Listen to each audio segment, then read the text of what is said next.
할렐루야! 서서히 봄 기운이 느껴지시지요? 2월 26일부터 우리나라도 코로나 예방주사 접종이 시작된다고 하니까 이제 길고 지리한 코로나의 터널에서 빠져나올 수 있을까 기대가 됩니다. 오늘은 미국 대통령 이야기를 통해서 은혜를 나누고자 합니다. 미국 대통령 조 바이든, 그는 29세의 젊은 나이에 상원의원에 당선되는 경사를 맞이했습니다. 그런데 얼마 지나지 않아 가족이 차를 타고 가다가 큰 교통사고를 당했습니다. 그래서 그 자리에서 아내 일리야, 장녀 나오미를 즉시 사망하고 말았습니다. 두 아들은 크게 다쳤어요. 아내와 딸을 잃은 큰 슬픔에 잠겨있던 바이든에게 아버지 조셉 바이든이 위로하고 격려하며 액자 그림 하나를 건네주었다고 합니다. 그런데 50년이 지나 그 액자 그림, 아버지가 전해준 그 그림을 이번에 백악관에 들어가면서 집무실 책상 위에 그 그림이 놓여 있다고 합니다.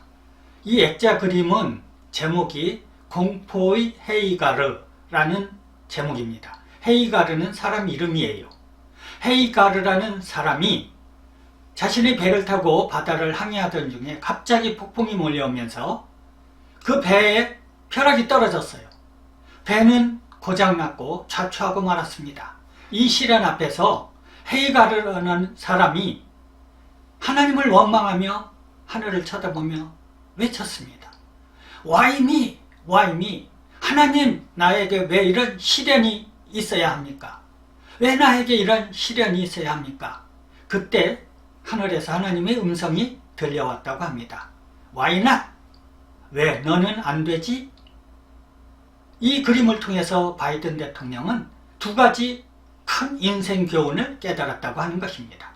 첫째는 땅에 사는 그 누구에게나 행운이 닥칠 수도 있고 불행이 닥칠 수도 있구나. 그래서 겸손하게 살아야 되겠다는 인생 교훈을 깨달았다고 하는 것입니다. 둘째는 불행이 닥쳤을 때 남을 원망하고 그 자리에 자포자기하고 누워있는 사람에게는 내일의 태양은 떠오르지 않는다. 불행을 딛고 다시 일어나는 자에게만 내일의 태양은 그의 편이 된다는 큰 인생 교훈을 깨달았다고 하는 것입니다. 조 바이든 대통령은 자신의 아버지 이야기를 자주 사람들에게 알려주었다고 합니다. 아버지는 청수업자였대요. 그 아버지가 말하기를 사람을 평가할 때는 그 사람이 얼마나 자주 넘어졌는가를 보지 말고 그 얼마나 자주 빨리 일어났는가를 보고 평가해야 한다. 그렇게 알려주었다는 것입니다. 그렇습니다. 불행을 맞이했을 때 자포자기하고 원망하고 그 자리에 누워만 있는 사람에게는 내일의 태양도 그 사람 편이 되지 않는 것입니다. 로마서 5장 3, 4절에 보면 우리가 환난 중에도 즐거워하나니 환난은 인내를, 인내는 연단을, 연단은 소망을 이루는 줄 알미로다. 아멘. 로마서 8장 28절에 보면 우리가 알거니와 하나님을 사랑하는 자 곧 그 뜻대로 부르심을 입은 자들에게는 모든 것이 합력하여 선을 이루느니라 말씀하고 있습니다. 구약의 요셉 잘 아시지요? 구약의 요셉은 세상이 그를 버린 것 같이 모질고 악한 시련이 연속적으로 그를 공격했지만 요셉은 포기하지 않고 끝까지 하나님을 붙잡고 그 시련과 싸워서 마침내 승리하였던 것입니다. 애굽의 총리까지 되었던 것입니다.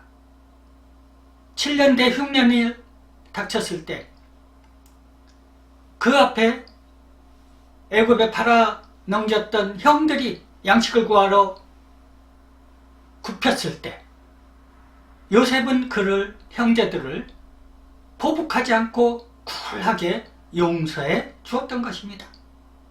또 아버지와 형제들을 애굽에 초청해서 여생을 편안히 모시는 선으로 악을 이긴 대표적인 사람입니다. 시련과 싸워서 승리하고 성공한 대표적인 사람입니다. 조 바이든 대통령도 아버지가 가르쳐준 불굴의 정신, 불행을 맞이했을지라도 다시 일어나는 자에게만 내일의 태양은 그의 편이 된다는 교훈을 깊이 새기고 실천했기 때문에 오늘이 미국 대통령이 됐습니다. 또 수없는 시련과 어려움이 닥칠 때마다 하나님이신 예수님을 끝까지 붙잡고 믿음으로 전진했기에 바이든은 오늘의 미국 대통령이 되었고 내일의 태양도 그의 편이 됐던 것입니다. 사랑하는 성도 여러분, 환난많은 이 세상에서 사랑하는 여러분들도 시련이 당했을지라도 끝까지 하나님이신 예수님을 붙잡고 믿음으로 전진해 나가시기 바랍니다. 그러할 때 내일의 태양은 여러분이 것이 될 것을 예수님 이름으로 축원합니다. 감사합니다.